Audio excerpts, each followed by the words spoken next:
While deliberating on mainstreaming environmental, social, and governance or ESG standards and practices for Islamic financial institutions, one may assume that the Islamic banks may have fully incorporated the ESG standards into their processes and operations. This assumption may largely be attributed to the close alignment between the SDGs and the Islamic moral economy, as we highlighted in the previous section. However, that is not the case. Consequently, this section offers two primary discourses. First, the essential need to integrate ESG standards and practices into Islamic financial institutions.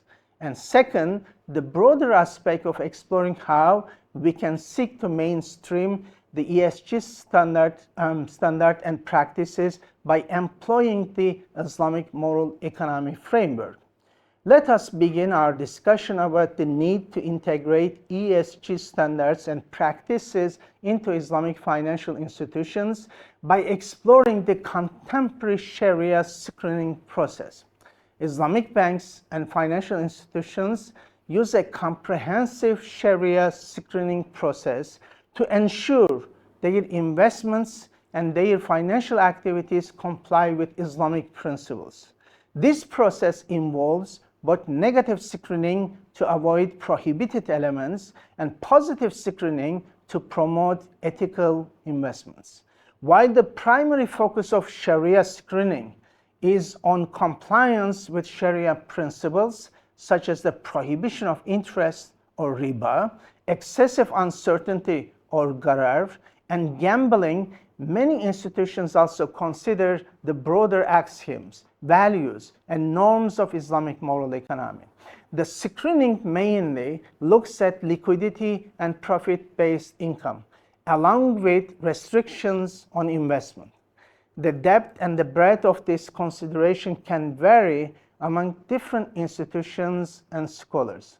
As you might be aware, Sharia screening is overseen by Sharia advisory boards, which are set up by the individual banks. So far, this has been the prevalent institutional logic of Islamic financial institutions around the world. The mega trends that we discussed earlier are exponentially changing the socioeconomic fabric of the world, which is affecting billions of lives. It may be worthwhile to recall that sooner or later, Islamic financial institutions need to embrace the goals set by the 2030 Agenda, like any other socioeconomic paradigm. To achieve this, the reasoning used within Islamic financial institutions will need to be updated and ideologically brought closer to the principles of Islamic moral economy. This will mean that sometimes Islamic banks will have to prioritize operations and economic activities that addresses sustainability issues over profits.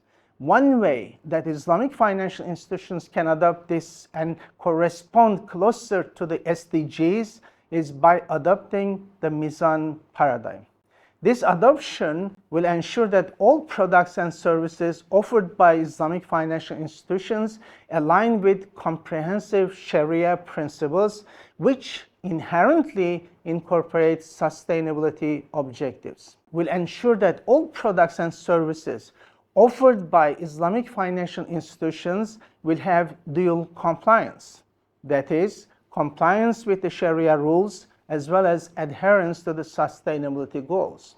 This will also mean a shift from a transactional approach in which products and transactions are accepted or rejected towards a more holistic compliance framework that covers every aspect of the business. Another way of looking at this is to consider two things. First, including environmental risks in the risk of Sharia compliance. Second, considering the risk of not responding to positive screening. These risks could be adapted to the risk register used for the negative screening. Under the current Sharia system, Islamic finance products are screened to avoid any interest or riba uncertainty or gharar, or prohibited business or the haram activities. Yet, it is possible that the consequences of these products are detrimental to the environment or the local communities. While such consequences are unintentional and against the spirit of Islamic principles, without proper accountability and reporting, we cannot ensure adherence to the SDGs within Islamic financial institutions. To address these reporting concerns, we may consider the perspective of Islamic moral economy viewpoint, where Tawhid emphasizes unity and complementarity between different stakeholders. It introduces a method aimed at establishing mizan, a balance where the intention behind actions and the outcomes of those actions are considered simultaneously. In other words, adopting the mizan KPIs will ensure that the unintentional non-adherence to SDGs that was highlighted earlier is taken care of. Islamic moral economy can therefore be used to construct a meaningful approach to sustainability that puts the promotion of good and the protection from harm at the top of all processes and activities. This is in line with the Islamic principle of public interest, or maslaha, as formally defined in Islamic moral economy. From an Islamic perspective, sustainable growth means recognizing the complementarity nature of all stakeholders in striving for tawhid or unity within the mizan or balance. This requires providing an opportunity space for each stakeholder's unique fitra or natural fate for development, natural path to development to reach their potential. Each stakeholder's growth must harmonize with others, promoting inter and intra-generational justice or adala. This is achieved through ihsani governance, which aims to establish equilibrium or mizan in society by meeting the evolving needs of all stakeholders. The discussion on essentializing and integrating ESG standards in Islamic financial institutions cannot be complete without deliberating on maqasid al-sharia, which is another principal element in Islamic moral economy framework.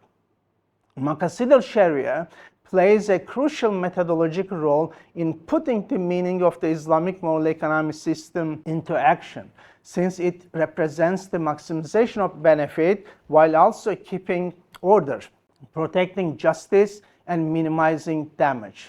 Islamic methodology, understood through the lens of Maqasid al-Sharia, highlights a need for comprehensive sustainability measures. While ESG serves as a practical tool within this framework, its primary focus on investment strategies limits its scope. In summary, to achieve a broader and more holistic sustainable base, it is essential to augment ESG with the extensive dimensions of Maqasid al-Sharia, particularly including the faith dimension, thereby enriching the content and effectiveness of sustainability efforts in alignment with Islamic principles.